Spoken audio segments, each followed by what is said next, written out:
Welcome to Democracy Roundtable. Today, Kai and I will be diving into a range of critical issues, from the ongoing war with Iran to questions of presidential power at home and abroad.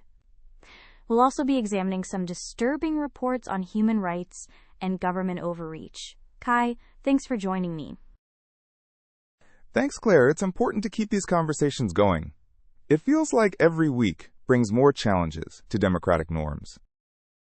Exactly. Let's start with something that's been dominating headlines, the war with Iran. President Trump has made some bold claims about Iran's military capabilities, but there are conflicting reports and a lot of uncertainty. Maya, you've been following international developments closely. What's your take on the situation? The picture is really murky, Claire. On one hand, Trump is claiming total obliteration of Iranian military assets, but then you have Defense Secretary Hegseth criticizing CNN for its coverage, which suggests the administration isn't entirely happy with the narrative being presented. And remember, former Vice President Pence has said that the strikes on Iran aim to conclude a nearly 50-year conflict, which is quite a statement. It sounds like there's a real disconnect between the rhetoric and the reality on the ground. And with reports of U.S. casualties and the administration's easing of sanctions on Russian oil, it makes you wonder what the strategy actually treats. And that's before we even consider the global implications. We're seeing reports of nations weighing responses to Trump's call for naval support in the Strait of Hormuz, and European leaders criticizing the easing of Russian oil sanctions. It feels as though the world is holding its breath. Then there's this.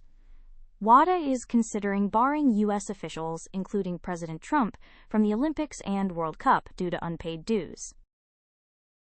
That's right. We're also seeing reports that Trump is suggesting Putin may be assisting Iran, citing U.S. aid to Ukraine as a possible justification. It seems as if the war with Iran is creating new and unexpected alliances, which is concerning. Absolutely, and as Senator Booker has pointed out, Congress seems to be ceding war powers to the president. That brings us to another key topic, the limits of presidential power. We're seeing that tested domestically as well. Sarah, can you give us some insight into the legal challenges the administration is facing? Sure, Claire. One area of concern is President Trump's expressed support for FCC review of news organizations' licenses. That immediately raises red flags about press freedom. We also have Trump claiming an absolute right to impose tariffs after a Supreme Court setback.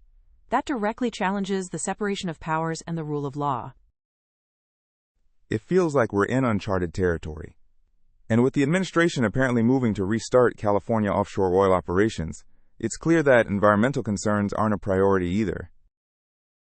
And let's not forget the allegations that an ICC judge is facing sanctions that are disrupting her access to banking and online services. That's a direct challenge to the international legal system. These actions have major implications. It's not just about domestic policy, it's about our standing in the world. Exactly, and some of these domestic policies are deeply troubling. Let's turn to immigration. Elena, can you shed some light on the situation at the border and the recent reports of deportees being forcibly disappeared in El Salvador? It's a very grim picture, Claire. Human Rights Watch is reporting that El Salvador is forcibly disappearing Salvadorans deported from the U.S. since the start of 2025. They allege a lack of due process and communication with families. And the Trump administration is planning to expand migrant family detention at a Louisiana airport. These facilities raise serious questions about due process and transparency. That's horrifying.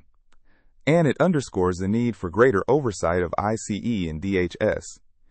We're also seeing reports that ICE agents have arrest quotas and are using surveillance apps to identify targets. That's a recipe for abuse. Absolutely. And then there's the Save America Act, the voter registration bill requiring proof of citizenship, which is facing huge challenges in the Senate. It's all connected. The erosion of rights, the expansion of executive power, and the targeting of vulnerable communities. And let's not forget the situation in South Sudan. The arrests of officials linked to the oil and financial sectors raise serious concerns about corruption and due process. It's a reminder that the fight for democracy is global and interconnected. That's a great point, Elena. We're also seeing a rise in tenant rent strikes amid immigration crackdowns and rising rents, and that the Trump administration is facing criticism for housing all pregnant, unaccompanied migrant minors at a single group shelter in Texas. The human cost of these policies is immense, and it's crucial that we keep shining a light on these issues. It's overwhelming, Claire. From the war in Iran, to the treatment of migrants, to the erosion of democratic norms at home, it feels like we're facing a multi-front assault on our values. I agree, Kai. But it's also a reminder of the importance of vigilance, activism, and holding our leaders accountable. The fight for democracy is never over. Thanks for joining me today, and thanks to Maya, Sarah, and Elena for their invaluable insights. Thanks, Claire. Stay informed, stay engaged, and keep fighting the good fight.